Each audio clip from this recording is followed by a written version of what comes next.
Oras na para sa ating balitaktakan ngayong umaga. Ako, napakahirap pumili ng yaya. Yung iba nga, ang mas maganda, pinipili yung kamag-anak. Kamag-anak, kung may mga kamag-anak, mas maganda yun.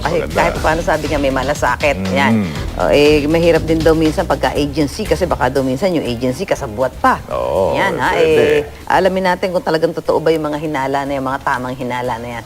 Sa mga gusto makisali sa balitaktakan, maaari kayo mag-phone in ang mga tanong ninyo. I-dial nyo lang ang alinman sa mga numerong makikita sa inyong mga screen. Pwede nilang tawagan ang mga numerong yan hanggang sa matapos po ang ating balitaktakan. Yan, sa mga kukuha ng kasambahay dyan na, doble ingat tayo, ha? Doon lang sa napag-usapan nating kaso ng sanggol na minaltrato ng kasambay. Yung kasambay pala hindi ho dumaan sa agency, direktang tinanggap sa trabaho. Para sa mga dapat natin tandaan kaugnay sa pagkuha ng yaya o kasambahay, makikipagbalitaktakan sa ating ngayong umaga si Jeril Respicio, Presidente ng Maid Provider Incorporated. Jeril, good morning. Jeril, thank you for joining us this morning. Okay, nako alam mo naman siguro ngayon medyo... Siguro gabayan tayo ni Jeril, no, kung paano kukuha ng tamang... Makakausap din natin sa linya ng telepono si Diana Divivar, Presidente ng Samahan at Ugnayan ng mga Manggagawang Pantahanan ng Pilipinas o SUMAPI. Magandang umaga, Diana. Good morning. Magandang umaga rin po sa inyo, Ma'am Susan, at Mr. Joel. Okay, sige, simulan natin dito kay Jeril. Jeril, paano ba yun? Paano makakatiyak na pag kumuha ng yaya o kasabahay sa inyo, maayos. Dito magiging mapang-abuso o magsasamantala?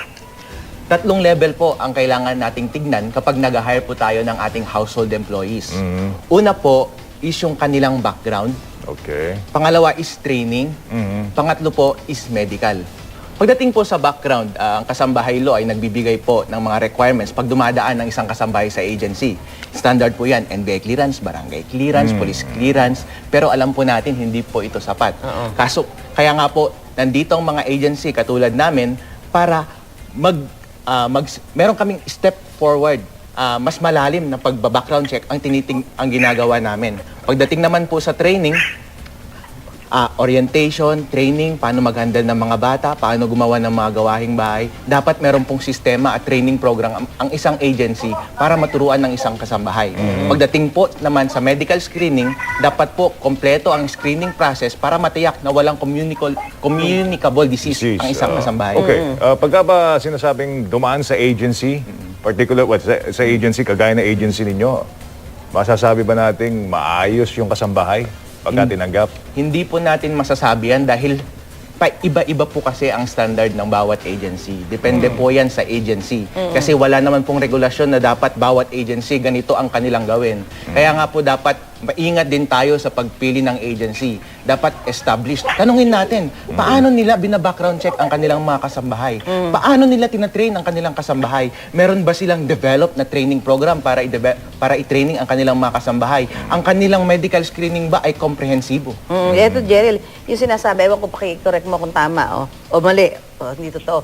Yung sabi kaya kumikita yung agency dyan at yung yaya yung parang pagkatapos ng ilang buwan aalis na. Kasi di ba pag kinuha sa inyo para may babayaran sa inyong service fee, gano'n? Opo, one time po yun. So, pag umalis yon at kailangan muling kumuha, halimbawa sa kanila, ako babalik ulit sa Babayad inyo. ka ulit ng Babayad service ka fee. ulit. So, paano yun? Paano yun? Hindi po totoo yan. Sa aming agency, hindi ko po alam kung anong ginagawa ng ibang agency. Pero sa aming agency, pinapaliwanag po namin sa magiging employer na one time lang po ito. Kapag tapos na po yung 6 months, hindi nyo na po kailangan magbayad ulit. As a matter of fact, dito sa employment contract namin, sinasabi namin dito na although hanggang 6 months lang yung nakasulat dito, pwede ninyong pag-usapan na magpatuloy pa kayo at hindi na ito dadaan sa amin. Paano binibigay yung tulong doon sa halimbawa nagsalbahe yung yaya, yung kasambahay? Opo. Depende po yan sa agency. Sa aming agency po, kami lang po ang gumagawa nito. Meron po kaming garantiya na 2 beses naming i-replace ang isang kasambahay kapag for whatever reason, kasalanan man ng kasambahay, kasalanan ng amo, ayaw niya lang talaga yung pagmumukha ng kasambahay, ayaw ng kasambahay. Kasi hindi po natin mapipilit kung ayaw nila sa isa't isa, papalitan po namin sila. So may warranty, parang gano'n. Parang may Pero warranty. iba yun pagka yung nagnakaw at hindi mo naman tagpuan. Iba yun. Iba rin po yun. Kapag may nagnakaw naman, ang magagawa po namin ay proactive po kami sa pagtutulong sa mga employer para mahanap ang kasambahay. Ang ginagawa po namin kami mismo ang pumupunta sa sa pulisya. Nakapunta nga po kami as far as Cagayan para i-entrap o huliin yung nagtatagong kasambahay doon. Kailangan talaga responsibilidad ng isang agency na dapat tulungan ng employer sa mga ganong sitwasyon kasi busy din sila. So lumalabas, Jerry, parang pinoprofessionalize ninyo yung industriya, no? Dapat po i-professionalize. Professionalize. Paano ba? no? Saan ba kayo kumukuha ng mga Nire-recruit. nire-recruit nyo? Sa probinsya ba? Paano? Ganito po yan. Nag-a-advertise po kami sa mga iba't ibang klaseng media, primarily po mga tabloid kasi yun ang madalas nilang binabasa para sumangguni sa amin. Kapag sumangguni sa amin, hindi po namin sila kaagad-agad tatanggapin. Ang ginagawa po namin dyan ay tulad nga po ng sinabi ko, dadaan sila sa 3 proseso. Background checking, training, at medical screening. Siguro alamin natin kay Diana yung paano ba sa side naman ng mga yaya at mga kasambahay. Diana? Hello po. Oo, ayan. Bakit ba may mga nagiging yayang salbahe? Ano ba ang pinag-uugatan nito? Sadya bang masama siyang tao? O hindi maganda yung pagtrato sa kanya ng kanyang amo? Paano ba? Bakit? Ba't binubuntun sa bata? Okay po. Yung sa mga yaya naman po, kasi po, hindi naman po lahat ng mga pare-pareho. So may mga mabait na at saka may mga masasama. Tungkol naman po doon sa mga tulad ng nananakit, lalo na yung sa mga bata, siguro po, ito ay kadalasan namin binibigay sa aming mga kasambahay din. Na yung mga, lalo na yung mga na-rescue namin na may mga problema ganyan. Kasi kailangan po nila talaga na maunawaan na kapag yaya po yung natin, trabaho natin, lalo na yung maselan yung ating trabaho, lalo na sa bata, kailangan na, tama po yung sabi ni Sir kanina, sa isang agency na dapat po ay may training po sila. Kung papasok po sila ng bilang yaya, dapat po may alam sila sa pag-aalaga ng bata. Hindi po tayo kukuha ng yaya, lalo na po kapag bata din yung ating hinahal. So mahalaga po yung kukuhanin natin, huwag yung masyadong bata. At saka dapat may alam. Medyo tamang Anong edad. ideal age, Jeril, tingin mo na edad ng yaya na pwede may pagkatiwala yung anak mo? Depende po yan. Marami po may gusto bata. Yung iba naman gusto matanda. Bakit po? Kapag bata po kasi mas nakaka-relate ang bata. Kapag batang Gaano ilalagan. ka bata? Kapag mga toddler na po, yung mga hindi na masyadong delicate, pwede po yung mga around 20s. Ang yaya mo. Kapag hindi na masyadong delicate, kasi hindi mo na kailangan kargahin. Oo nga, correct. Pero kapag mga delicate pa po, mga mas maganda po yung Matanda, mga may may edad, edad. may experience na po. Yung iba nga, may sabihin dyan, sana balo o kaya yung matandang dalaga. Oo, hirap naman umanap Kasi doon, no? gano'n, oo. Iba po talaga Swerte sila lang. mag-care sa mga bata kapag gano'n. Diana, ikaw, ilang taong ka nang namamasukan? Ako po ay nagsimula na 9 na taong gulang po. Naku, Diyos ko po. 9 years Yaya old. ka na nun o kasambahay ka na? Hindi po. Ano? Kasambahay po, yung all around po yung taba. 9 years old. Bawal yun Bawal po yun. Pagdating po sa bawang kasambahay. Meron ka bang Oo, naging hindi magandang karanasan doon sa mga pinasukan mo? 9 years old. Siguro po meron naman. Kasi ako yung 9 years old naglalaro. Kala nila pag sinagsabihan sila, parang part lang ng yun. Part na. Pero madami po talaga. Sa mga kasamahan ko, madaming batang nagtatrabaho. At saka ang kadalasan na nahantukan nila, yung talagang abuso. Abuso ng mga amo nila. Anong mga klase Opo, ng abuso daw? Lalo na po nung unang panahon na yun, ay wala po talagang batas na pumaprotekta doon sa mga kasambahay. So, medyo hindi sila masyadong, tingin nila doon sa abuse na ginawa nila, lalo kasambahay na inaabuso nila, akala nila walang walang kaso. 9 years old ka nagsimula, ilang taon ka na ngayon, Diana, kung papahintulutan mo? 30 po. 30 na. 30 years old na po. 21 years ka nang namamasukan. Hindi po. Tama, no? Hindi naman po. Ako Hindi. po ay nagtatrabaho mula 9 hanggang 15 po. Okay. Okay, Diana, doon sa mga nakakwentuhan mo mga yaya, ano usually yung mga sinasabi nilang pang-aabuso? At kung inaabuso ba sila, ibinubunton ba nila doon sa mga alaga nila?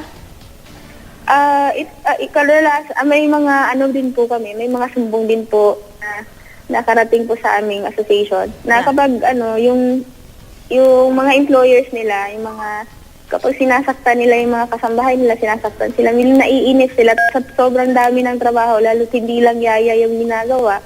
Minsan na nasasaktan nila yung mga bata. Ah. So kaya po namin sinasabi na kahit gaano po ang galit nila, hindi po tayo dapat nananakit. Tulad po na ayaw natin na sinasaktan tayo. Oo naman, lalo na kung baby, wala namang kinalaman yung baby. Opo. Oo. So may mga training po kaming binibigay doon sa mga kasambahay, lalo na doon sa mga nagtatrabaho, na kailangan po na maunawaan po kapag nagtatrabaho tayo, alam natin yung gagawin natin at hindi dapat tayo nananakit. May mga trainings po kaming binibigay doon sa mga kasambahay.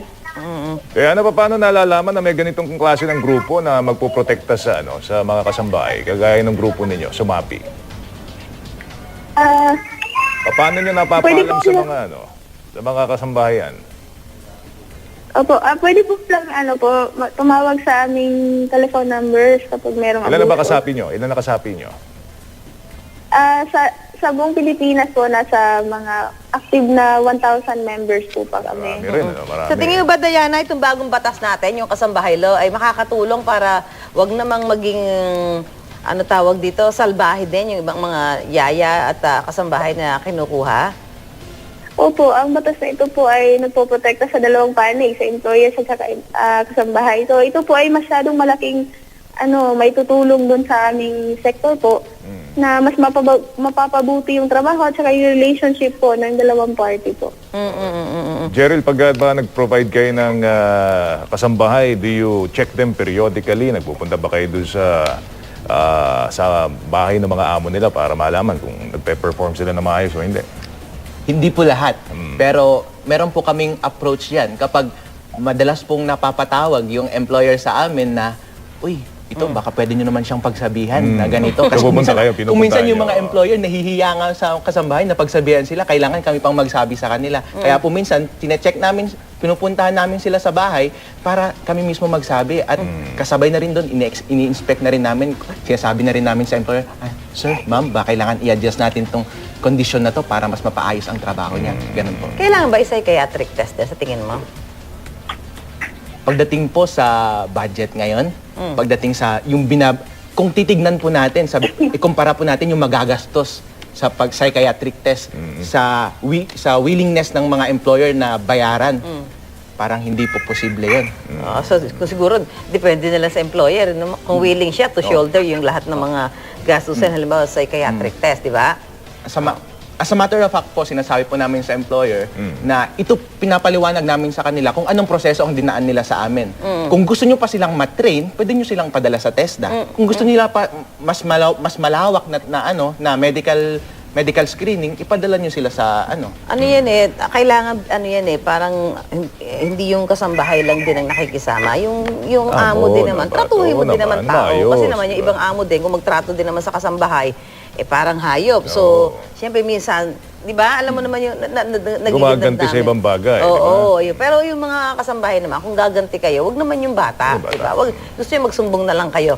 Tama. At meron naman mga kasambahay na talaga naman pong yung serbisyo tumatagal at hindi nagkakaroon ng bad record sa kanilang amo. Alam mo, pagka ikaw talagang inabutan ka na ng 5, 6 na taon na kasambahay mo, ibig sabihin maganda ka makisama. Tama.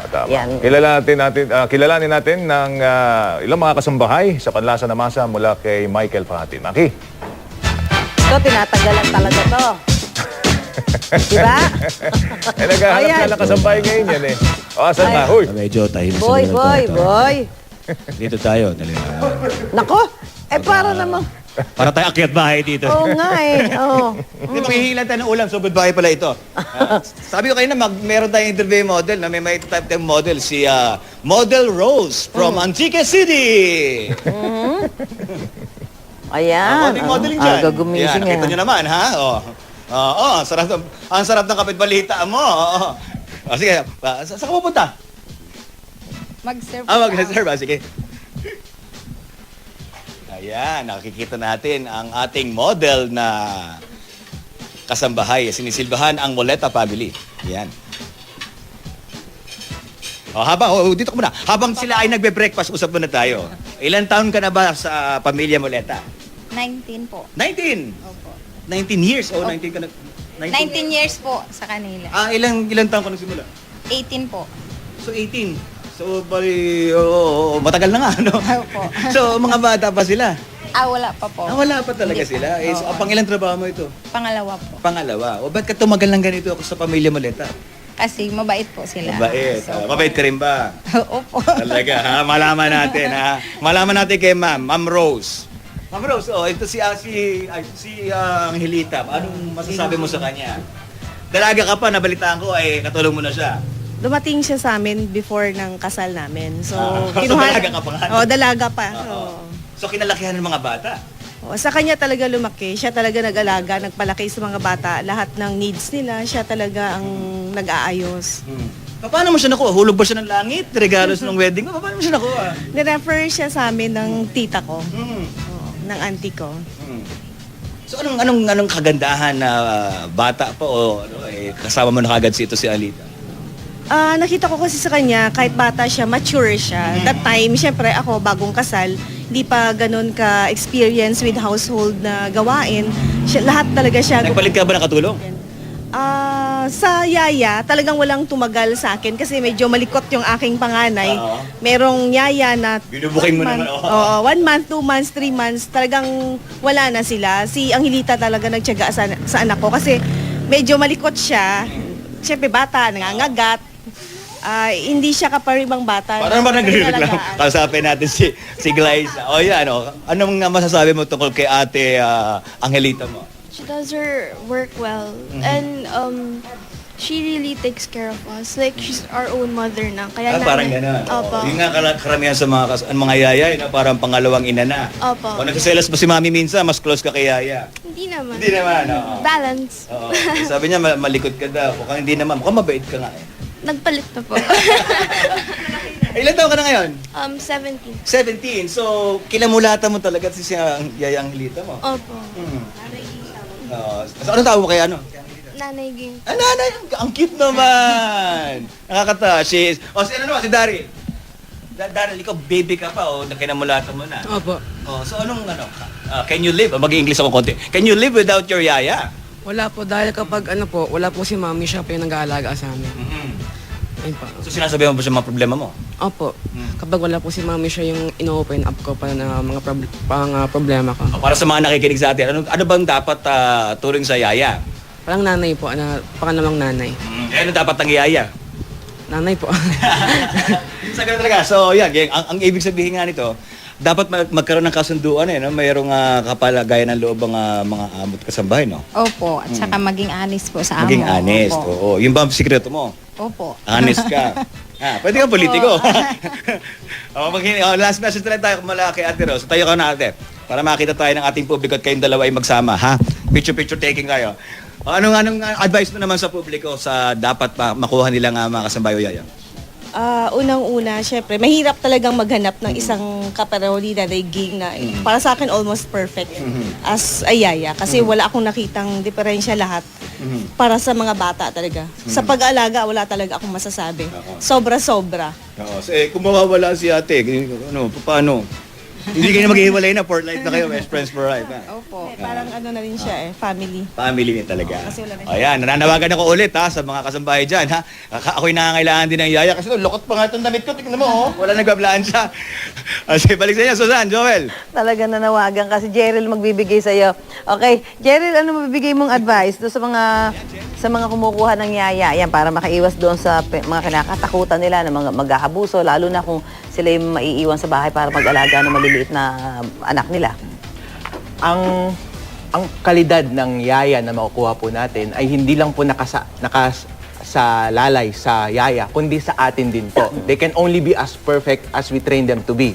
So, kailangan po continuous reinforcements, i-limit po natin kung saan, maging malinaw tayo kung hanggang saan lang ang limitasyon nila. Sa una pa lang sabihin na natin, although sinasabi na namin to sa kanila, huwag mong galawin yung bata kapag nagkakamali. Ako lang ang may responsibilidad, ako lang ang may discretion. Paano siya disiplinahin? Sa una pa lang, pagdating kapag nagkakamali, sabihin mo, uy, hanggang suway ka lang. Pero wag mo siyang, walang corporal punishment, walang palo, walang physical. Okay, si Diana, ano naman ang mabibigay mong payo sa mga gusto mong sabihin sa mga employer, sa mga amo, ayan, at doon sa mga kapwa mo kasambahay? Okay po, para po sa mga kapwa ko kasambahay, dapat po talaga kapag nagtatrabaho tayo, alamin po natin yung trabaho natin at dapat mahal natin yung trabaho natin kasi para ma-deliver natin ng maayos. Kasi po kapag hindi natin yung trabaho natin na para napipilitan lang, may tendency po na baka sasaktan natin yung ating mga bata sa tahanan na nagsisit tayo dapat naging parang na ikalawang nanay dahil may trabaho yung nanay nila. So, sa mga employers naman po, kapag galit po sila sa trabaho, may kinakagalit doon o medyo mainit ang ulo, huwag naman pong naging pinasaktan at pinapagalitan yung mga kasambahay natin. Kasi po, magdudulot din po yun ng parang hatred doon sa kasambahay at saka madami pong nangyayari talaga na pag-alis ng employer, ay doon na nakita yung mga anak at sinasaktan. At yun po ay pinagbabawal po talaga namin sa aming mga nakakausap na mga kasambahay. So maigi po na dapat yung dalawang party po ay nagkakaunawaan. At saka maigi pong may kontrata talaga. Kasi nandun sa kontrata, malinaw na nakasaad doon kung ano po yung duties and responsibilities ng isang kasambahay. Okay, salamat Diana. Si Diana Di Vivar. Yung mga nanggagaling sa inyo mga yaya, alam ba nila yung mga parusang kaakibat kapag sila nagkaroon ng mga tinatawag na corporal punishment, mga ganyan? Meron po kaming manual. Sinasabi po na, nakalagay po doon, malinaw, na bawal mong saktan ang bata. Tapos meron konting panakot. Kapag saktan mo yung bata, kriminal po yan. Pwede po kayong makasuhan, ma'am. Ganun po. At sinasabihan nyo rin na kung talaga hindi niya kayang i-stand yung pang-aabuso ng amo, umalis na lang muna. Magreklamo na lang sa tamang otoridad, di ba? Malinaw po ito, ma'am. Kapag dinedeploy na namin, meron po kaming representative na nagme-mediate sa kanilang dalawa. Sa closing po ng kanilang negosasyon, sinasabi po namin, kapag hindi nyo po gusto ang yaya o kung ayaw nyo po yung amo ninyo, yaya, sabihin nyo lang po sa amin dahil papalitan po namin dahil gusto kong maging maayos. Gusto kong swak kayong dalawa. Parang ganun. Naku, ayan. Salamat kay Jeril Respicio ng Maid Provider Incorporated sa pakikipagkapihan at kwentuhan mo sa amin. At syempre kay Diana Di Vivar